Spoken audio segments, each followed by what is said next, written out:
Hello and welcome to WhatsMap, your one-stop shop for everything workshop. I'm BonBonB and you're very welcome. Right, today we've got a map which is somewhat mundanely understated, and I mean that actually as a compliment.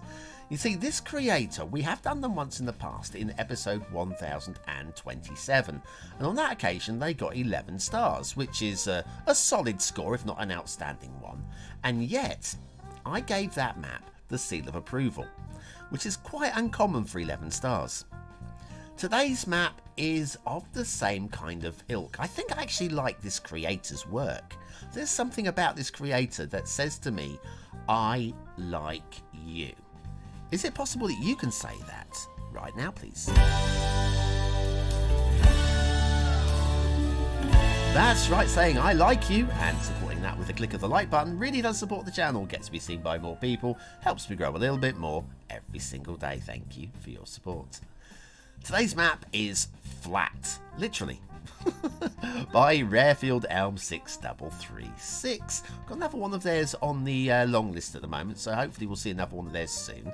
There's your start square, no intersections in there, but actually a connected highway, so you can actually start building without an intersection. The terrain height sits relatively flat with some hills. It's not a perfectly flat map, and the resources got a little bit of fertile, a little bit of ore, a little bit of forestry.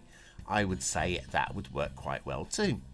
If you've got Sunset Harbour and you want to do some fishing, you've got a little bit of everything but no tuna, which makes sense. You don't have tuna in those sort of rivers, do you? Off to the workshop. What do we need? Well, it's a mass transit map. You will need mass transit for this one. A few things to subscribe to, not too many. The realistic 1.2.13 Boreal theme. I do actually have that bridge at the bottom. I've just forgot to refresh the screen after subscribing to it. And some other trees. Oh, and it says Overcast Natural LUT. I'm using the wrong LUT, ladies and gentlemen. I apologise. I've literally just seen the Overcast Natural LUT on the right-hand side. Dope. We'll today be using the realistic 1.2 LUT incorrectly. I'm so sorry, Rarefield. I have blown it.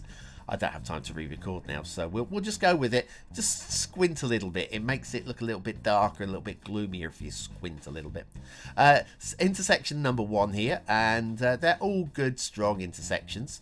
I don't know whether they're plopped or I don't know, might actually be. Some of these I think might be hand built because there are lane mathematics on quite a few of them, so something just to watch out for. Now, the map has got some very strong highway connections running across the entirety of the map. Some strong intersections connecting those highways and some strong intersections connecting national roads to the highway network. So you don't really ever need to build, well, possibly, I mean, you might want to, but you don't really need to build. Speaking of lane mathematics, here's an example of that there. 3 lanes splitting into 3 lanes. That's really neat. We have a little bit of a sharp-ish drop off down into the tunnel there. That could be just smoothed out just a little bit. It's not too bad. Not quite as bad as this little pillar in the highway there, which could be quite horrific. Watch out! Oh, too late. Anyway. Anyways, yes, we've got a little elevated highway ramp on the left-hand side there as well, which could be and maybe should be dropped down to ground level. The grumbly things on this map are the really easy to fix ones. So there's nothing that's going to stop anybody wanting to play on it, I would suggest, apart from the fact that it might be a little bit disinteresting in terms of the build space is entirely flat and some of you might want a little bit of undulation. That said, we have got some really nicely worked rivers. We'll have a look at the waterfronts a little bit later on. We do have some hills that you won't be wanting to build into, but they add for a little bit of interest again. Now, this is the intersection that's in the start square that doesn't lead directly to the start square. But there you go. Of course, you could build your own. Come here now, girl.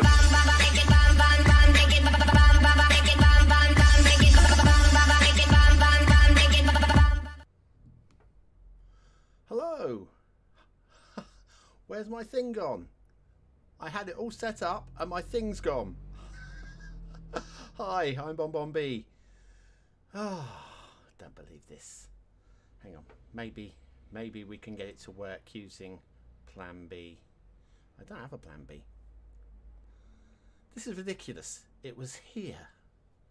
And it was gone. Bear with me a second.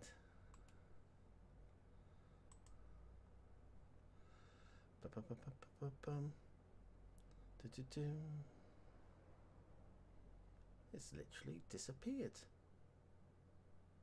Where are you? I might have to restart the stream. This is ridiculous.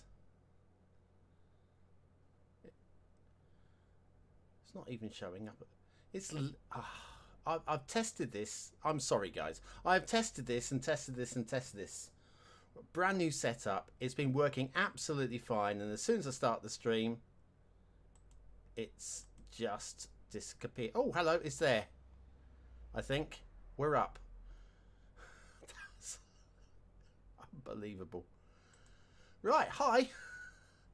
Sorry about this. I am here. Shall we do this properly? Hello and welcome to this live stream with me, BonBonB. I'm BonBonB. You are very, very welcome. Right, so yes, we've got some reading to do today. Some reading. What do you think of the new intro idea as well? Just showcasing some old archive footage while people sit around waiting for me to get started. So we've got that. We have a couple of posts from the Dev Diaries to read through. One posted on Thursday, apparently. Did I miss? I missed one, blimey, regarding game balancing, and then we have another one to read about Paradox mods, the new things. And yes, I can see there's a lot of love and a lot of hate in equal measures. I was just reading on Twitter earlier. I see Ronix69 has said, "Nope, I'm not getting involved in Cities Skylines II." Fair enough. Everybody's entitled to their thing. I would be very much on the... In fact, their tip to all was, don't buy on day of release. Wait to see what the reviews are. That's what they said. And I suspect from that, they know more than I. Well, they know more than I most of the time. So they're absolute genius. So yes, so they're saying don't buy day release, don't pay full price, blah blah blah. I would, you know, if I didn't already have it, and I have a YouTube channel to run based on it, I probably would wait as well. So credit to anybody it does. Anyway, please feel free to use the chat. To have I got sound? I have got sound. I'm getting paranoid. My new settings after that moment. A panic right at the start. Right, so what we're going to do is read through. I've actually not read these Dev Diaries yet. I normally try and read them ahead just to get a feel for what I'm going to be reading through later. But I've been a little bit busy getting set with the new channel set up for this week's live streams. I'm going to be streaming, well, as soon as I've got the game. As soon as I've got the game, I'm going to be online and I'm going to be learning it. I've got to learn it. So you're going to be watching an absolute noob. I've seen other people streaming, obviously, but yeah, completely noob. But let's just see how we go. Anyway, let's crack on. This was posted Thursday, October the 19th, 2023. Behind the scenes, part 3, game balancing. Right, hi everyone. We are back with another development diary for Cities Skylines 2, and today is all about the game balancing. We want to give you a peek behind the curtain as we discuss our guiding principles and challenges in balancing Cities Skylines 2. Striking the right balance is always a challenge, but reaching a good balance for the various features is an important part of how the game plays and feels. And we believe it is especially important in simulation games. I'd agree with all of that. I am a little worried that motorbikes. Yes, I am a little worried it might feel a little bit boring, possibly when played. But again, that's just an instinct. We'll worry about that when we get there. Thanks, Mr. Motorbike. You can go away now. Anyway, general process. From the start, the vision has been to create an accessible yet deep game that is enjoyable for both new and experienced players. As an example, we created government subsidies to ensure a smooth early game progression. This mechanic helps burgeoning cities to cover running costs while there are a few sources of income in the city. Once the city has grown enough and become self-sufficient, the subsidies decrease and eventually cease entirely. This means that the gameplay is easy to get into but keeps you learning new things. Is anybody actually there? Let me know in the chat. I'm getting paranoid that I'm sat on my own. We are listed, aren't we? We must be listed. It's saying I've got 10 viewers. Can somebody at least say something in the chat? It's I'm getting paranoid here. I'm getting very paranoid. Paranoid Android, that's me. Let me just do a little refresh on my screen here. No, apparently I am streaming. Thanks, Scott. Thanks. Yeah, without any activity and all that, it was not entirely sure whether I was actually talking to myself, and there was some sort of glitch in YouTube. I didn't want to do a 2-hour stream and then find I'd just been talking to myself. Hi, Nathan. Thanks, Nathan. Yeah, oh, bless you. Bless you both. You can have all of my hearts. Right, okay, right, so cracking on. Another guiding idea has been to emphasise realism in the game, how buildings function, service budgets, trade and citizen consumption have all been designed to be closer to how they appear in the real world. As a rule of thumb, in our balancing, we have kept in mind a town of roughly 10,000 citizens and how we expect the game to function in a town of that size. For example, in Cities Skylines II, many of the power plants require fuel, in addition to maintaining good road connections to the power plant so that it receives fuel to keep functioning. You need to keep that in mind, that the fuel actually costs money, which is added to the base upkeep of the power station. I've got to say that this first example doesn't really feel too different from Cities Skylines 1. I know, finances and all that, and we basically did this before, didn't we? We used to spend money on power, invest more if you wanted more power, invest less. This is definitely more nuanced, but you also had to have roads. If you had a gas or a coal or an oil power plant, you had to have roads. So everything that's I've read here in this paragraph could equally apply to Cities Skylines 1. Although, yes, I accept it does sound like it's more nuanced. A game of this size requires appropriate tools to keep all of the features and their values in check. A master sheet of all of the building values has been built over the course of development to track and adjust them as needed. Well, I'm sorry, but that should freaking go without saying. Well, you just build it. You're trying to tell me with Cities Skylines 1, they just built random buildings and went, oh, I think it's going to be about, I don't know, 50 upkeep. And then somebody else builds a building and says, oh, I think it's going to be about 40 upkeep. You're trying to tell me there isn't a master sheet for Cities Skylines 1 as well? Really? Anyway, sorry, I'm getting a bit. Anyway, with the master sheet, we can easily make changes to a large selection of assets, as we can use our own in-house tool to sync the values from the master sheet to the project, or vice versa, allowing us to. I'm laughing here because this is just this is comical. This is comical. Sorry. Be serious. Or vice versa, allowing us to bring data and new assets from the project to the master sheet. On top of the master sheet, we have a multitude of other sheets on various other balancing aspects.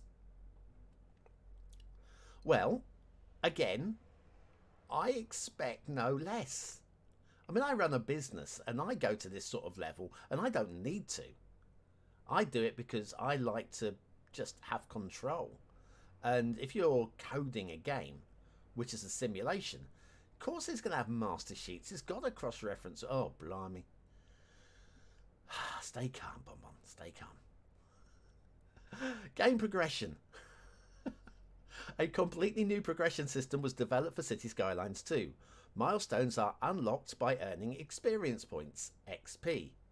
As opposed to the population-based progression in City Skylines, which made cities very similar to each other, requiring large cities to reach the final milestones. With active and passive XP, you can create different kinds of cities, big and small, and still be able to achieve all of your goals. Balancing the progression, i.e. XP rewards, is an important part of adjusting the pace of the game. I mean, I do appreciate the switch from hitting these population-based milestones. I think it's whether they've got it right, I don't know, but the whole XP system is it's exploitable, as already shown. But why not? Hey, why not? Who have we got in the chat there? Hi Scott. Yeah, I haven't seen this Dead Diaries yet either, so it's all new to me. I will keep reading then. Yeah. Hi Dan. WRD is in the house. No master sheet for Cities Skylines. I'm getting that feeling. Hi Pavel. Lost all interest in the game. I'm sure once I start streaming and making the best city ever, we'll worry about that when it happens, eh? Right, anyway, the game is paced, so you always have things to do. In the early game, the XP progression has been balanced to allow you to experiment with all the newly unlocked features before reaching the next milestone. This allows the game to be learned and absorbed in good-sized chunks that do not overwhelm you, but instead push you gently forward, just like in any other game. Maybe not Dark Souls, but was it Dark Souls? That yeah, I've not played it, but I've heard it's bloody hard, right? This, yeah, of course. Oh, flipping hell. So, I'm having trouble staying calm here. This, I am just infuriated by what I feel like I've read a whole lot of.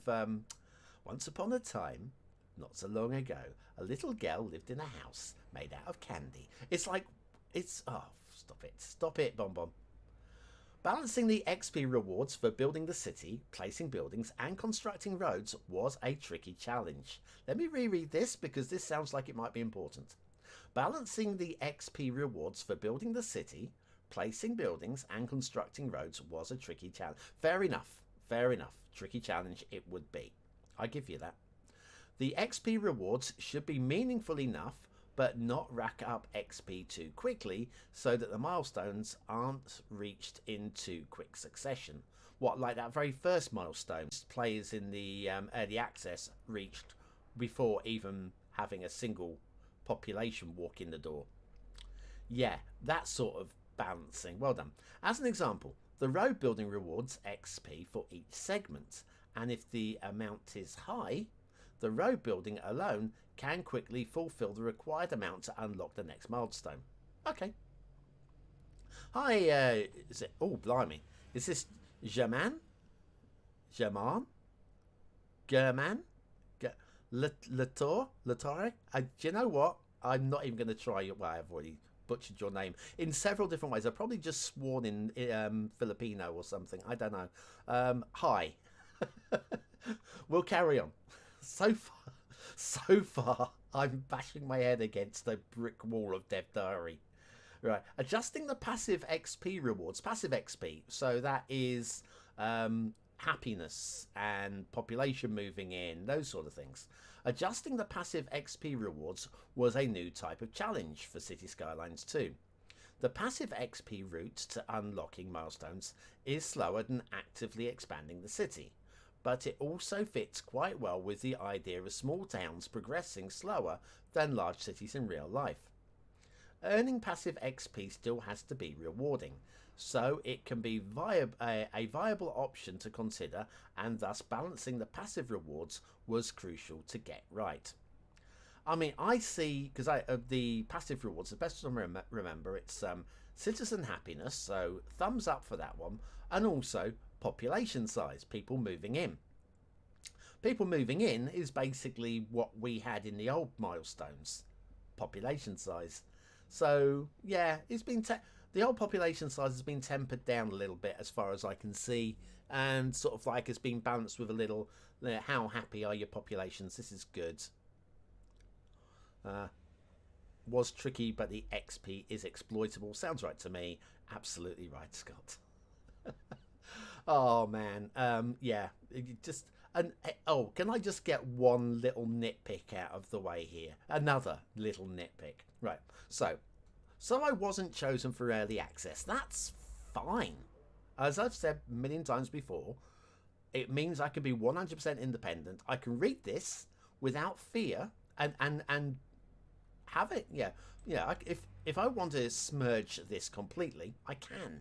I'm not going to be losing my early access or my DLCs, my free DLC pass or anything like that. It's not going to happen, right?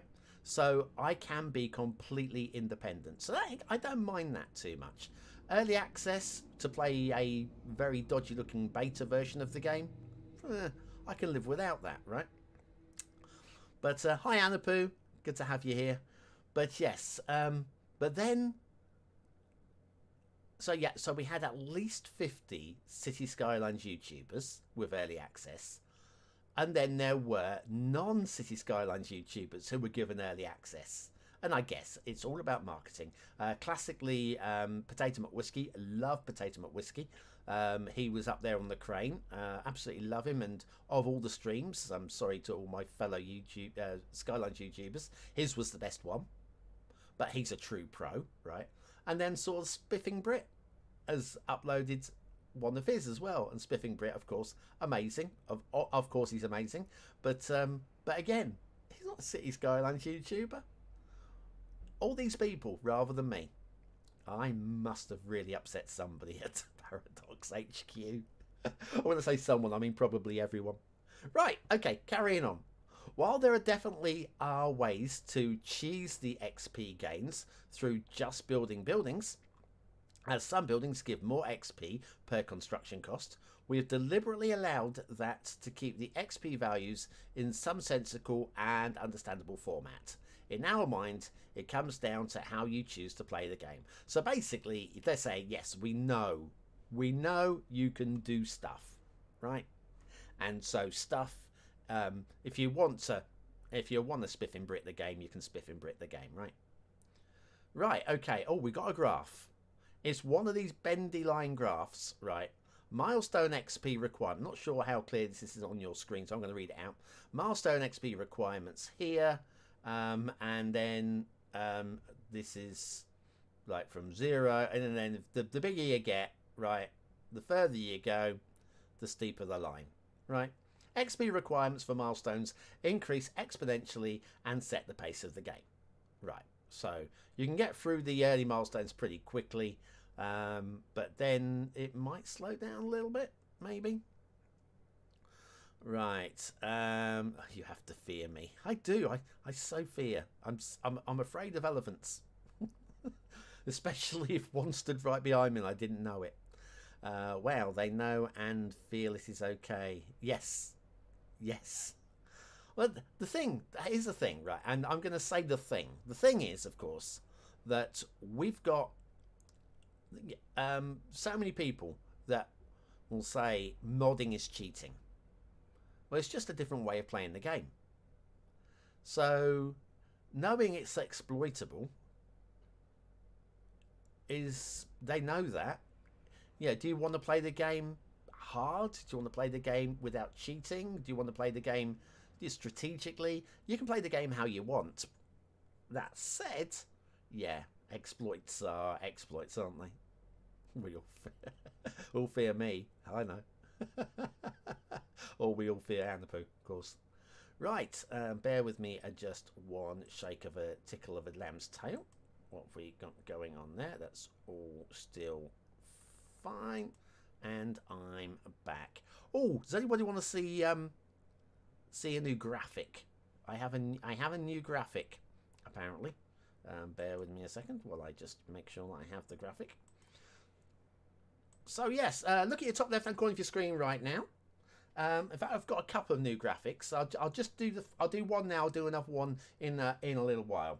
So you'll be expecting to see this a few times on the channel. I'm really pleased with this one. That one will do very, very nicely indeed. Thank you very much. Anyway, let's go back to doing some reading, shall we? So, another important aspect of the game. What is it? I want to play the game fun. If it requires cheating, yes, of course you should cheat, Dan. Of course you should. So, building stats. Another important aspect of the game that needed balancing was the building stats. Well, duh. Which govern the entire functionality of buildings. City services have service-specific stats, and each service type has required a separate building cycle to make them function as intended in different sized cities. As city services are upgradable, providing more meaningful choices in the long run, we had to not only balance the building's base stats, but also consider the effects of the upgrades themselves. This meant looking at, for example, how much the upgrades increase the capabilities of the buildings, how potential new functionality affects the city, whether there are any overlapping effects, and what the building and upkeep costs are compared to building the same city service building multiple times. I mean, again, this is a simulation game. I expect no less than everything they've said there. I'm not saying it's easy, but if you're going to build a city simulation game, this is the sort of stuff that you're going to be doing. And it will take a while to get the balancing right. And even then, I'm pretty sure we're going to find something which you go, do you know what? If we just put down one elementary school unupgraded, that's enough for the whole city, or something like that. There'll be something in, because it is massively complex.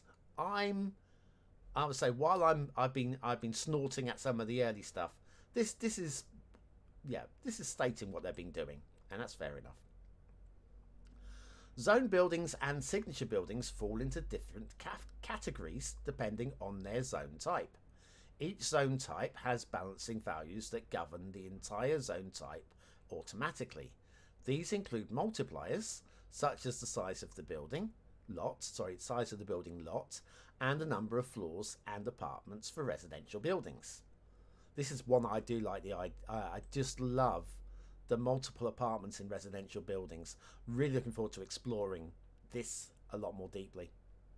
For workplaces, the size of the building affects the number of jobs and things such as storage space and production speed capacity. Not so sure about the workspaces for the number of jobs, because obviously some workspaces are going to be huge with very few jobs, and some are going to be quite small with quite a few jobs. Thinking the difference between a sweatshop in Thailand, I don't know why I'm picking on Thailand, but a sweatshop in Thailand with loads of, 10-year-old children making footballs, all the way through to a gaping automated warehouse where there's one person in the office, one person operating the machine, and somebody at the back door to load the trucks. So I think the size of the building shouldn't necessarily affect the number of jobs, but it's a simulation game. You've got to have some sort of base, I guess. Signature buildings follow the same stats as regular zone buildings, but to give them more meaning, they also have various different effects which benefit the city.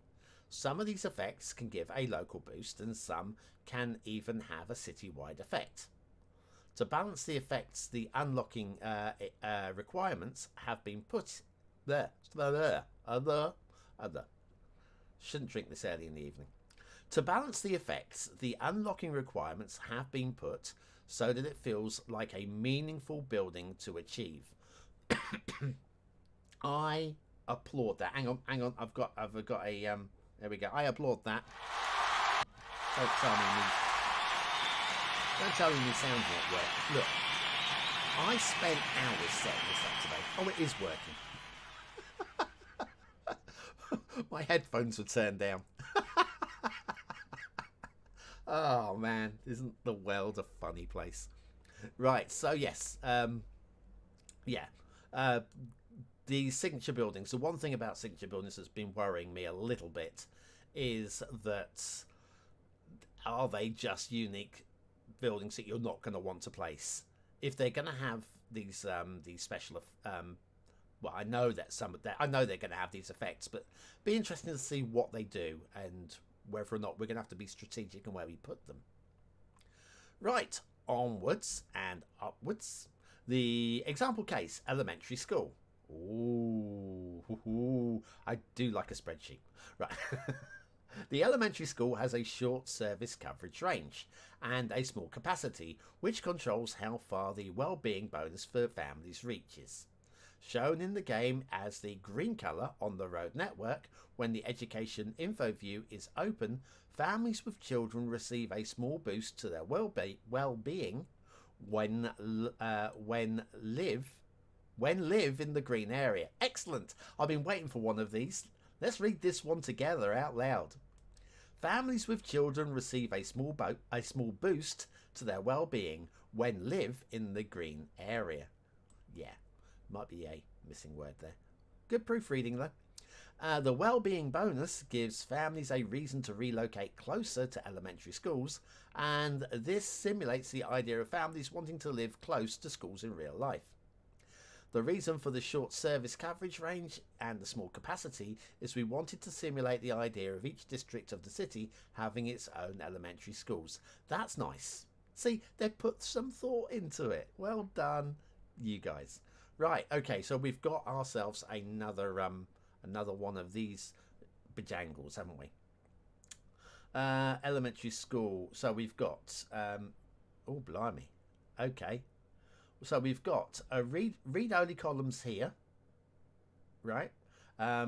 Exists in project, prefab type, and main building. So all of these exist in the project.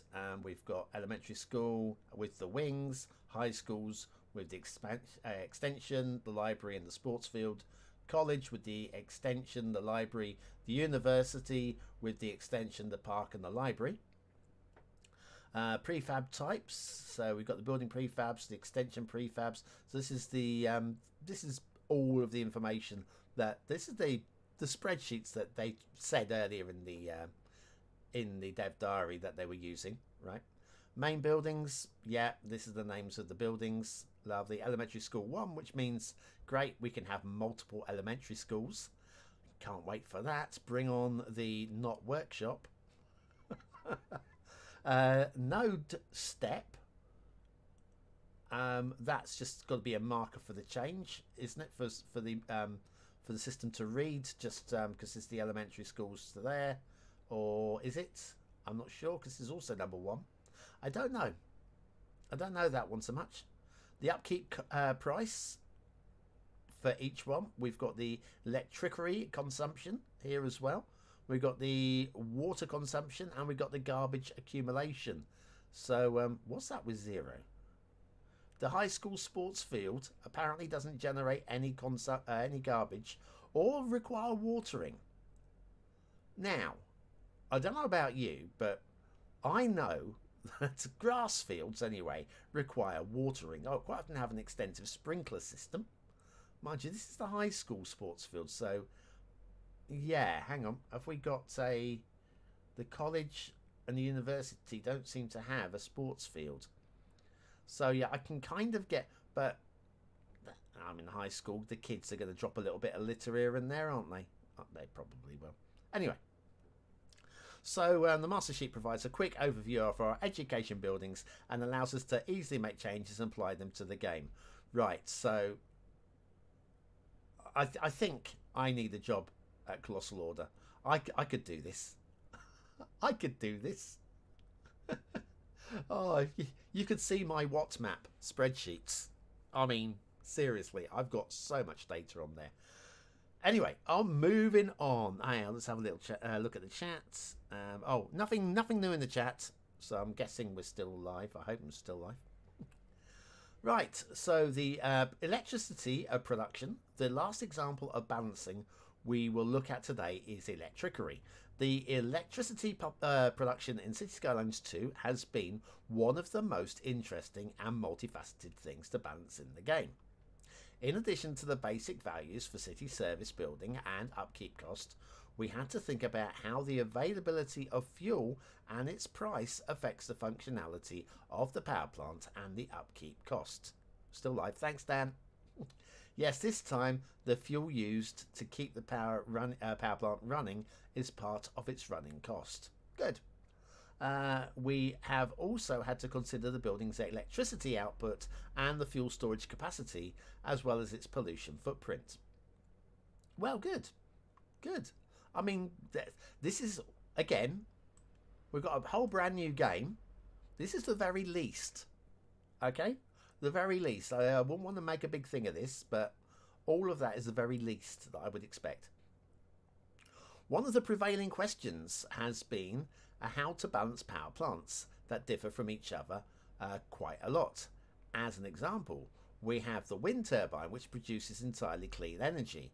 Well, apart from all of the making of all of the metal and transporting the metal to get the wind turbines up in the air, and the upkeep of it and the maintenance of it, and it's not entirely clean, but it's, yeah, I understand. Low fossil fuels required. Anyway, doesn't require fuel. Yeah. Has a very limited pollution footprint, only noise pollution, which in this case refers to it being a bit of an eyesore if placed in someone's backyard. Yeah, that's a classic noise. Noise to the eyes. And is relatively cheap to build. Okay. We also have the coal power plant, which in turn uses a lot of fuel, takes up a lot of space, and causes a lot of ground and air pollution, and also has a higher energy output, and unlike the wind turbine, employs many workers. See, now that's nice. You can go and get a job at the power station. Balancing these power plants requires a mix of mathematics, and gameplay ideas. How do we compare clean energy and fossil fuel based energy? How do we emphasize the pros and cons of the different buildings to produce energy in a way that each choice you make is in itself a valid choice? And in the end, we also want to keep it grounded in realism. Coal is a more stable and high energy source compared to wind energy, but on the other hand, it is more pollution. I mean, this last one though, I've got to say, that could also refer to Cities Skylines 1. I mean, it is basically the same. That in terms of the concept they're selling. They're selling a city builder, okay? I want them... if they didn't say this, we'd be saying, why didn't they say anything about it? Are they hiding something? So I'm glad they're saying these things. Math is hard. The typo, yes. Oh, man. Right, moving on. In addition to balancing different sources of energy provided an interesting challenge. This is nice. Not necessarily a hard challenge. But I guess the biggest challenge with this game will be the making of it. And us guys going, oh, it's rubbish. You ain't finished it. It's, yeah. We're having our grumbles. We'll do that now. Right, in addition to these considerations, we also want to keep in mind the different states of the city's progression. Some power plants suit the different sized cities better than others. A wind farm is an excellent and relatively cheap way to start a city, but it can hardly power a growing metropolis by itself. And with the different power plants, we want to provide you with the options to choose where to go from there and what fits your city needs and budget at any given time. As you can tell, we put a lot of thought into balancing electricity production than just comparing the size and output stats of each building. We hope this leaves you with a lot of interesting and viable choices where you decide how to power your city. And as always, we look forward to hearing your feedback once you start building your own cities. Tomorrow we switch topics and take a look at the technical side of companies and billboards. What? Okay, companies and billboards. I'm sorry, but I don't think you posted that, peoples. Well, I mean... Oh, here we go. Companies and billboards. All right, okay, right. We've got companies and billboards as well. Before we do that, we will read the Paradox mods. And before we do that, I'm going to share with you my other brand new, spanking new graphic. Check out the top left-hand corner of the screen right now.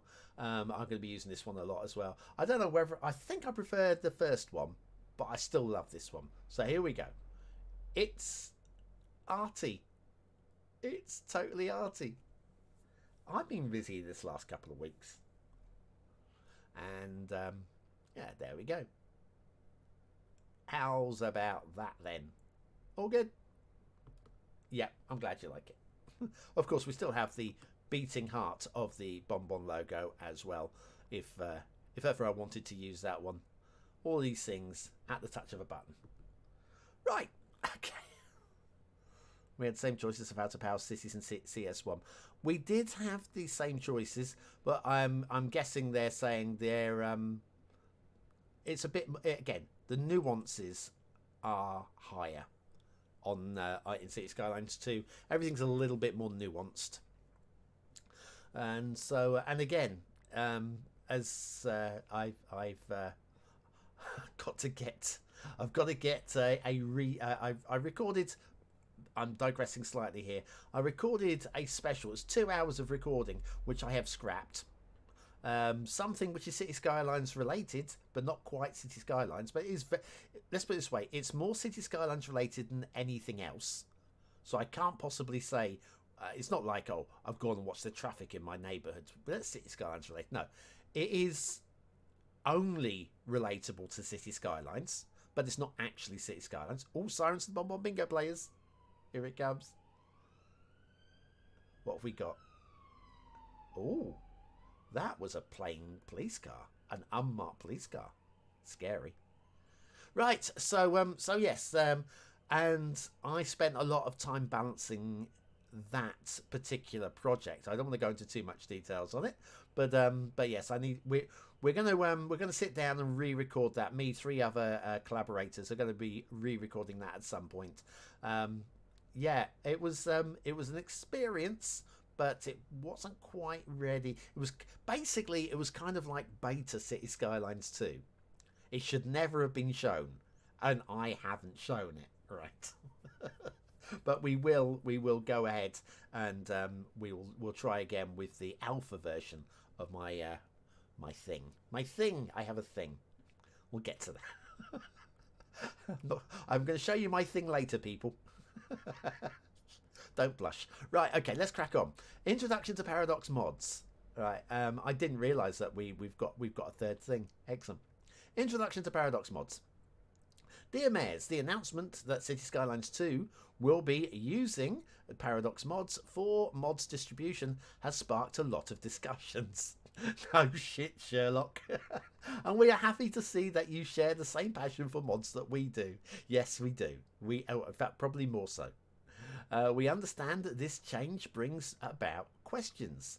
This dev diary aims at reducing uncertainty and hopefully will make the transition of you using a new platform easier. Yeah, that's one thing. You've got to bear in mind that your average City Skylines player is older. It's not like I mean, there are youngsters, there are teenagers, and there are tech-savvy 20-year-olds. And then you get people like me, with more grey in my beard than I have any other colour now. New platforms are it's just one more thing to learn, isn't it? But anyway, good. New platform. Background. First and foremost, Paradox Mods is our own platform neutral modded system. So I say that again. Read that as it's written. Paradox Mods is our own platform neutral modding system. The initial version was made to allow mod support for Cities Skylines Xbox Edition. Since then, the platform has come a long way in terms of features and volume. We now serve mods for over a dozen games. Great, lovely. So it's an alternative to storing your mods on Steam. It also means that if the one thing to be said for this is, especially during the Steam sale, when everything is running really slowly on Steam sale, that we won't have any problems with uploading or downloading during that time. So there is something positive to be said. Okay, I'm trying to find the positives. All right, trying to. I've got a stack full of negatives I could go into. I'm going to stick into the positives where possible. Paradox's considered opinion is that mods are and should always be free of charge community created content. This is not something we will ever change. There's something that was worrying a lot of people. Mods have always been one of the most impactful ways a community can change their own game, and this creativity is never something we would want to hinder. Good. Features. Given the extensive use of mods in Cities Skylines, is there an extensive use of mods in Cities Skylines? I never noticed. And our ambition to make mods more available, we have been hard at work developing and perfecting many features that were already part of Paradox mods, and new features that would be beneficial for the Cities Skylines II community. Let's show you its features. Okay, I'm excited. I've not read any of this yet. Okay, I'm trying to stay calm. Subscriptions. As is normal, provided you have a Paradox account, which, because I knew this was coming, I have now signed up. After 8 years, I've got myself a Paradox account, okay? Reluctantly, I've got a Paradox account, but I've got a Paradox account. You can subscribe to mods. Yay! Subscribing will cause the mod to be automatically downloaded and installed on your computer. Wonder where they got that idea from. When that mod later has an update, it will be automatically kept up to date. Hurrah!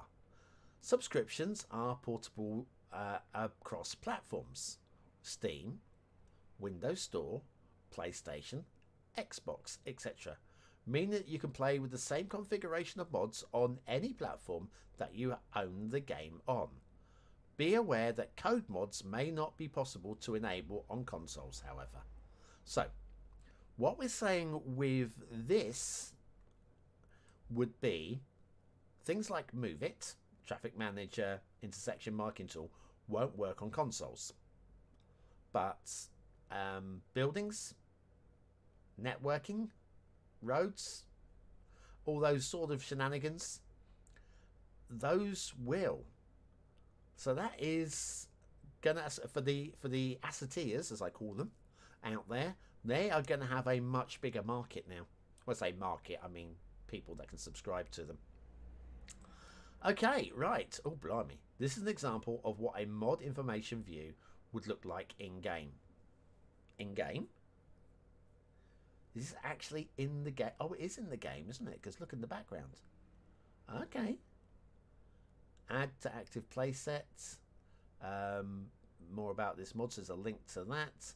Oh, we've got. So this mod is Paradox Plaza, right? So just a, I don't know, a placeholder or something.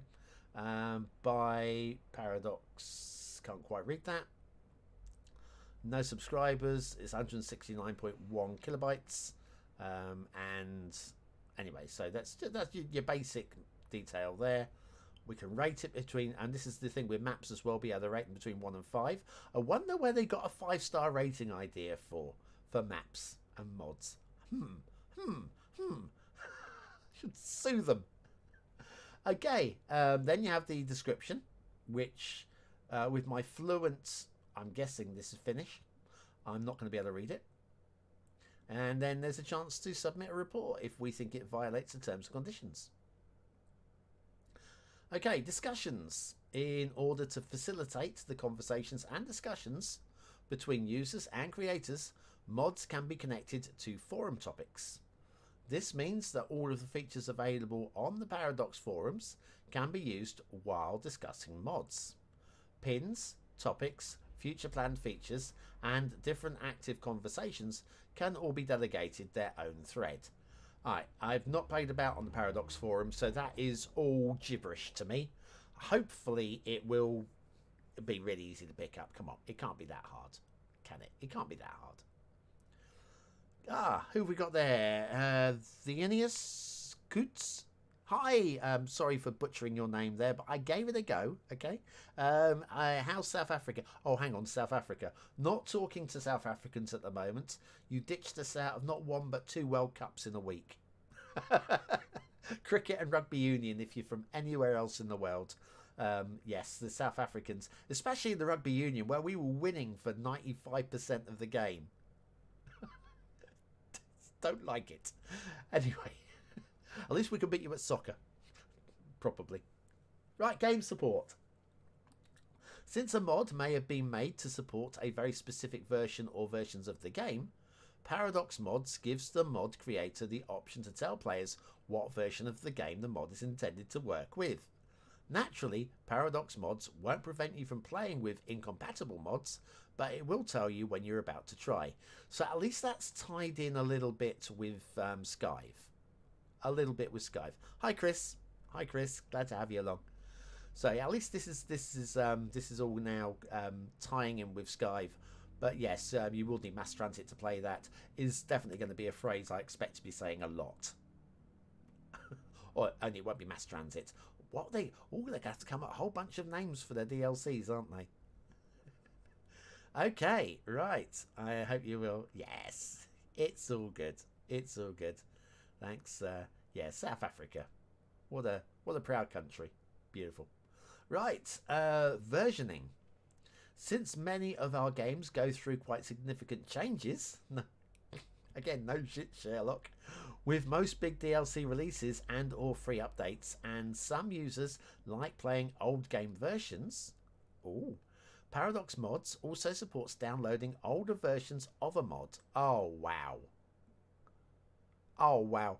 This is good. All right, this is good. How many times have we subscribed to a mod which has then gone and broken our game, and we then have to wait for the mod to be fixed? And here we have the option of going, no, I'll just go back to the old version, thank you very much. Good, good, good. This will allow you to play with mods targeted at non-current game versions. That means that if you, for some reason, don't want to play the latest version of the mod, you can revert to an earlier version. The version check discussed in the previous paragraph will also be active if you were to accidentally or on purpose select a version of the mod that is incompatible with your game. All good. Afrokuma, how you doing? Never more thankful for fast internet when preloading a 51GB game. Yeah. Preloading? Ooh. Thought they said preloading wasn't possible. I shall have to go and have a little look-see and see whether or not. Anyway, let's not worry about that right now. Anyway, dependencies. I will be playing live stream tomorrow. Anybody who wants to come and watch me, I will be learning as a noob with no early access the game tomorrow. Dependencies. Mods sometimes depend on other mods for functionality, like Harmony Mod in Cities Skylines 1. For decoration, a tree or a prop, or for memes, looking at you, ability to read. Glad they included that in, that's nice, but it's quite funny. We also support this type of relationship in the Paradox mod system. If you subscribe to a mod with dependencies, you will be given the option to also automatically to subscribe to those mods. I like that this is going to possibly be automatically. That is, it's just going to save a lot of faffing. No more one-click collections. Oh, well, I mean, there'll be a collection. Maybe it will be a one-click collection, basically. As a bonus feature of this, collection mods can be created as basically empty mods containing only dependencies. Well, I mean, okay, that answers that, doesn't it? It's live now, 24 hours before launch for preloading. All right, I will do that. It will save me some time tomorrow. Thanks for that. That's more than I knew. I've been, like I said, I've been busy setting things up today, and yeah, hopefully we'll be good to go tomorrow. Right, I'll catch up with the chat in a second. I'm just going to keep reading for a moment. Playsets. Users with completely different mod setups, maybe one for your East Asian style and one for your cute French cottagecore set. You trying to say that East Asian aren't cute cottages? I'm sure East Asians do nice cute cottages. I've seen them, right? Not firsthand. They're on the workshop. Anyway, can use the playset feature, where entire blocks of mods can be activated as a unit. Playsets are entire setups that will ensure that dependencies are fulfilled. Playsets are, of course, cloud synced and portable between your devices. So again, we're looking at Skive again here, which is good. Having playsets so that you can go, right, I'm going to do my Central European build, but I need these assets, and I also don't want to have Traffic Manager in it or whatever. So all preset, all good. Each subscription will belong to a given playset. This means that you can add collection mods to different playsets, and in this way quickly build different experiences to your liking. For some games, the order in which mods are loaded is important. Oh, okay. In such cases, the playset will also allow you to set the order in which you want mods to be loaded. By default, mods with dependencies will load after the mods they depend on. Oh, well, that's good, but I'm more worried about the load order being an issue. But there we go. So we have you can add up to 50 different playsets. Is that going to be enough? This is a playset containing 3 Paradox themed buildings. So yeah, okay, right, I get that. Choosing what playset to play with is a breeze. This is going to be interesting to see. I'm sure it will make more sense when we're actually got it in front of us. Don't you get all this when buying the game through Steam, like Cities Skylines 1? Well, yeah, Steam has a lot of this.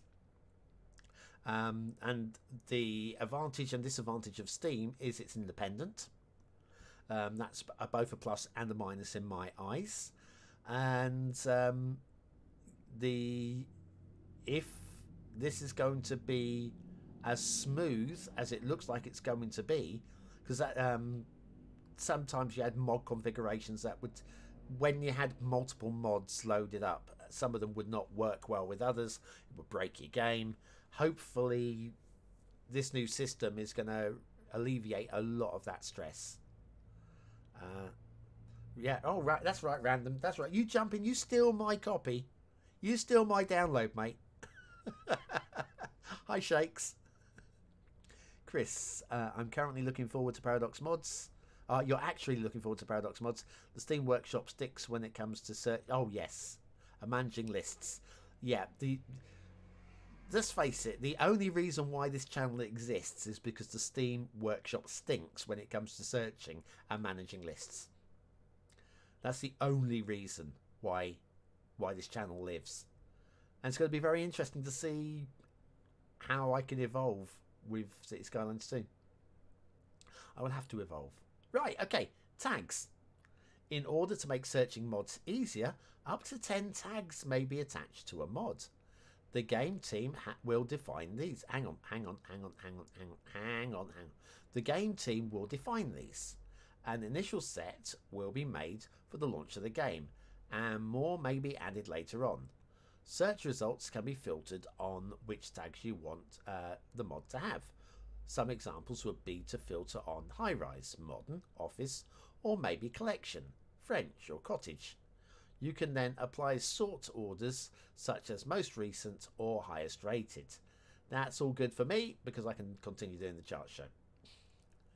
We will write more developer diaries in the future where we talk more about search and sorting, so if this interests you, stick around for more of these.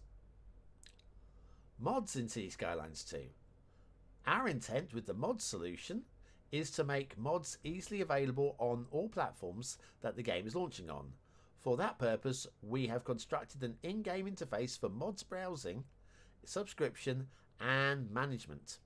In addition, there will be mod tools delivered with the game, aimed at making mod creation easier and more accessible for those new to the hobby, which you can read more about in a previous dev diary which we have already covered.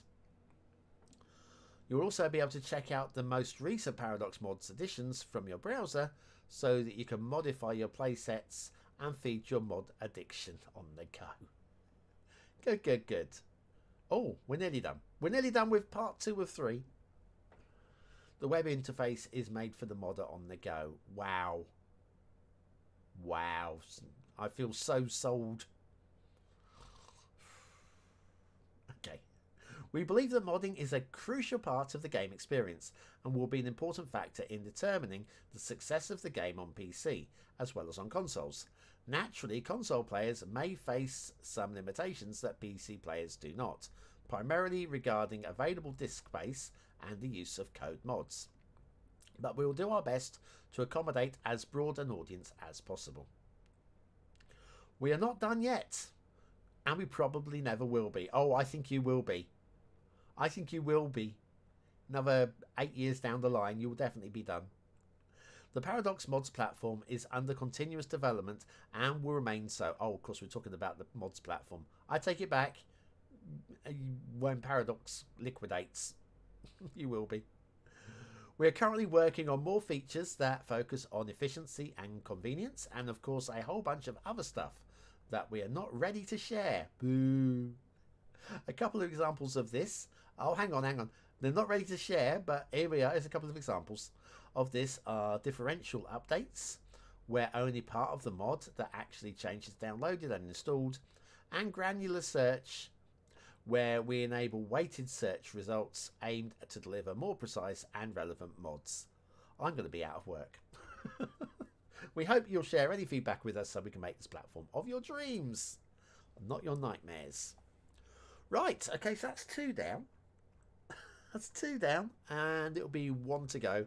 I think it's 1 to go. Let me just scroll all the way. Oh, hang on. Wow. Who added all these things? Who added all these things? God. Right, okay. We're going to do this one, and then I'm going to take a break. Right, because I've been talking for an hour now. I need a coffee. I need some food, actually. I'm starving. I might come back on later for what have we got here? Citizens?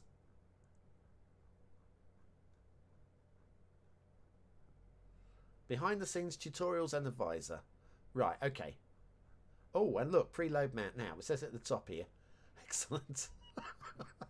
Right, okay, I'm scrolling down. So I'm gonna do the companies and billboards. We'll do that now. It doesn't look like it's too long. Yep, so we can skip through this fairly quickly, I think. And then I'm going to take a break, and I might be back on a little bit later on. If I'm not, then just go read it yourself, okay? Oh, hang on, what's going on here? I hope sort of using last week, month, year. If not, people will only find with the best or the best of the latest stuff. Everything else is forgotten. Yes, the thing is, I'm going to be able to do something with these search functions to provide like just a better service than I have been doing lately. My service lately has been awful. I appreciate it. I have failed you guys a little bit just lately, but there we go. Anyway, new feature, AI generated asset map mod review right from the page. Yes. No. Hello and welcome. This is Friday. Behind the scenes, number 4, companies and billboards. It's a new day, and that means a new Cities Skylines II development diary. Today we take a look at the companies and billboards in the game. In the efforts to make a more realistic city building game, we have given companies and their billboards a significant upgrade from the original City Skylines. Companies now play a role in the game mechanics, and billboards represent the companies that reside in the buildings.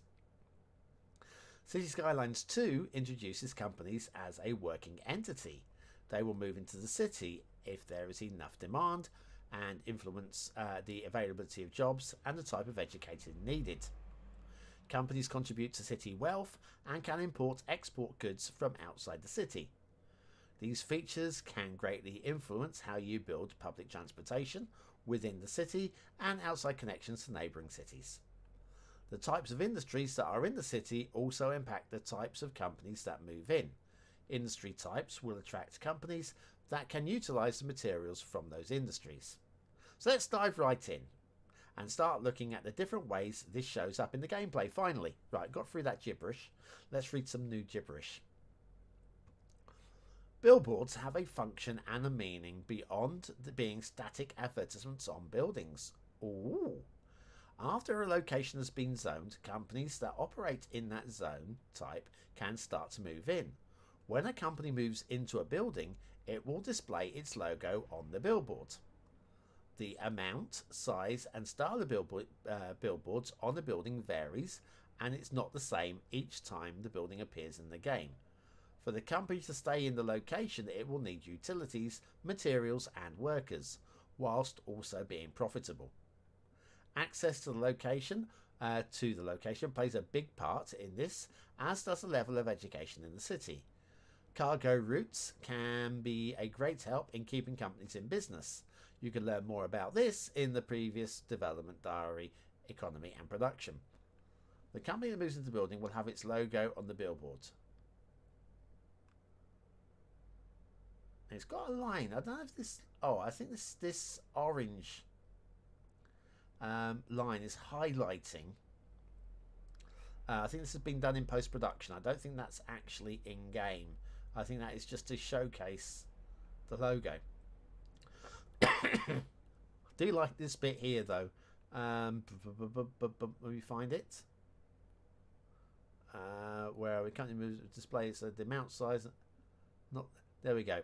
The amount, size and style of billboards on a building varies, and it's not the same each time the building appears in the game, because that would be worrying. We've seen that before. It's awful.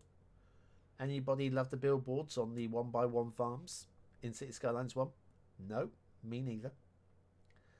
Right, building colours. When a building moves in, they can also paint the building in the company colours.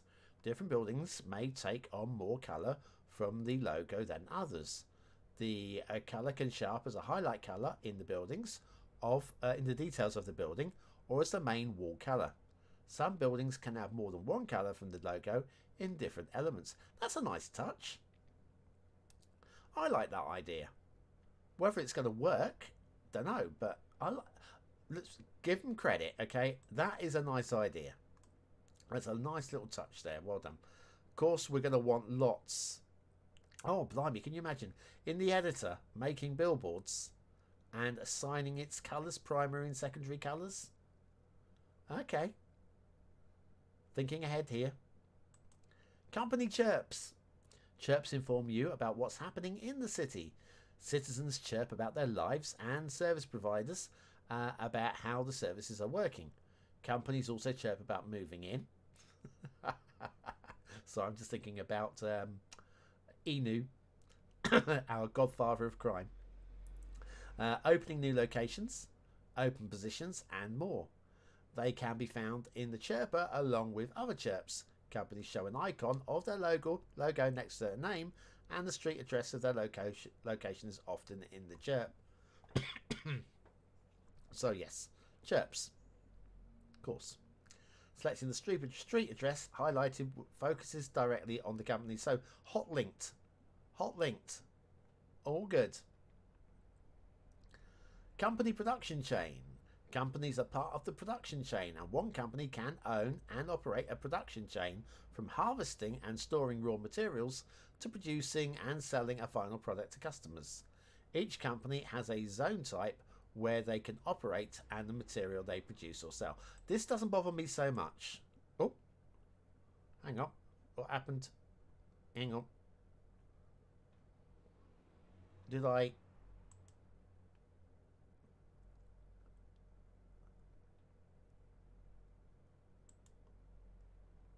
I'd seem to have clicked off or something there. Let's go back up. Where were we? Oh, we were about here, weren't we? Sorry about that. I misclicked. I misclicked. Right, companies are part of the production chain. Yeah, this doesn't bother me so much. I don't think there's necessarily a huge amount of depth in company production chains. I may be wrong, but I don't know. I don't think it's going to make much of a difference between, not enough goods, not enough resources, whatever. Don't think it matters whether it's not enough resources between two different companies, not enough resources between one company. I could be wrong. Damn, did they say logos won't be the same each load of the game? They didn't say that. The logos are going to be... We've got a limited number of logos.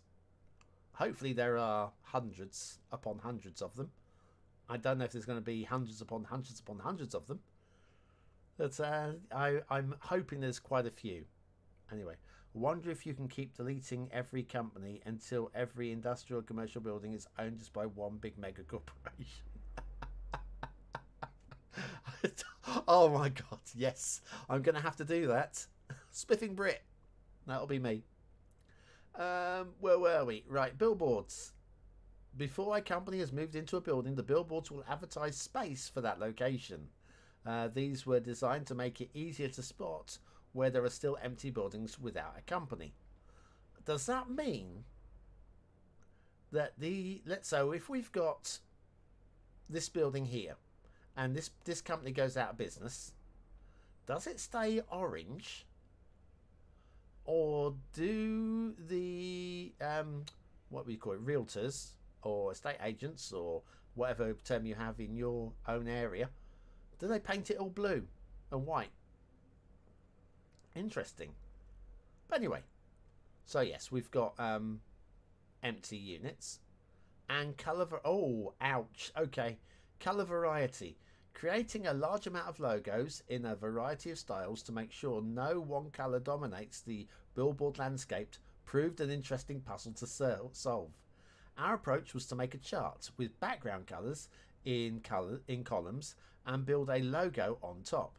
The tricky part was to add an equal amount of logos to each column while keeping the colours and logos different enough from each other. There are some old familiar names from Cities Skylines that would have gotten a makeover and plenty of new ones. The brands also include a few nods to developers and some wordplays. I want wordplays, okay? Few nods to our developers, yeah, good. But yes, so for example, some of the logos and companies are arranged by colour to make enough colour variations to. So yes, I don't know how many they've done. But yes, going through pink through to blues, yellows and whatever's in the middle. Yeah, yeah, why not? Why not? I mean, I don't think these logos are great. I don't think they're great, but I don't hate them yet. I'm sure I will. Accessibility. With the colours chosen, it was time to make sure that each logo was distinct and readable. True, very important. This means checking that some logos were darker, some were lighter, and there were some bright colours and some muted tones. In this process, we also made sure that each logo was readable for the colourblind. Thank you. Thank you. I'll give them that. I can pretty much read most of these. Maybe not that one. In fact, definitely not that one. Blimey. But yeah, definitely not that one. I'm struggling with that one. This is tricky.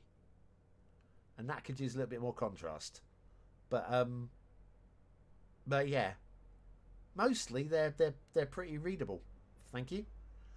Finding the colour combinations that would fulfill all of these criteria was quite challenging and a little frustrating at times. Oh dear. But one of the most interesting and fun things to figure out. Here's an example of logos checked for... Oh yeah, the two different types. I'm not even going to go there. Two different types of colour vision issues. But yes, they...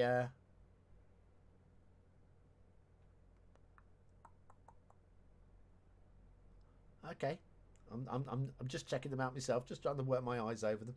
Anyway, that's it for today. We hope you enjoyed this look at what's behind the billboard. So, right, so billboards. Going to be seeing a lot of tiny toys. Yeah.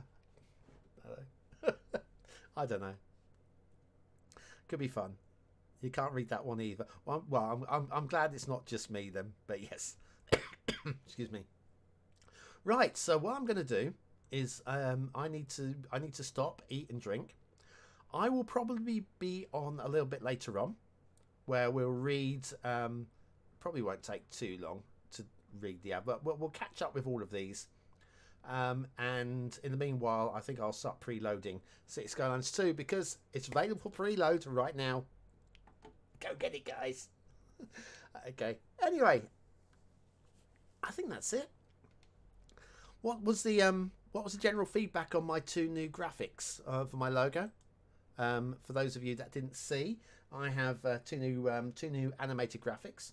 We'll start with the sketchpad one. So top left hand corner of your screen, we have this one, which is just it's just cute. I love how cute it is. There we are, lovely. I can't sort out that green screen effect.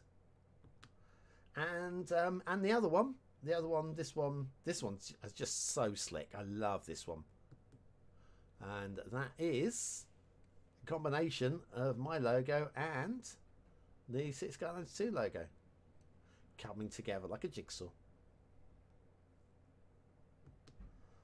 So yeah, anyway, I think that's about it for now. With any luck, I'll be back on in, I don't know, hour, maybe a couple of hours. I've got to go cook myself something. So just keep your eyes open. I'll come back if I can. If not, I expect to see a few of you maybe tomorrow with the live streams. First one is nice, but yeah, I can speed it up though. I can speed it up. It's fine. It's fine. Anyway, I think we're good. Shall we just do the regular outro? As I don't actually haven't. I spent all this time working these new graphics. I haven't done myself an outro. I'll probably have to record. The problem is I don't want to spend hours recording an outro and then have to re-record it, because this is going to be. I'm still using Cities Skylines 1 graphics because, you know. So anyway, I could use the intro as the outro, couldn't I? I'll do that. Anyway, thanks for watching, for commenting, for liking, and for subscribing, for hitting the like button, because you have hit the like button. Oh, I forgot to do this, didn't I? Yeah, for hitting the like button, because I know that you enjoy that like button. And I'll be back maybe a little bit later on. Look after yourselves. Take care. I'll see you all again very, very soon. Thanks for watching. Come here now, girl.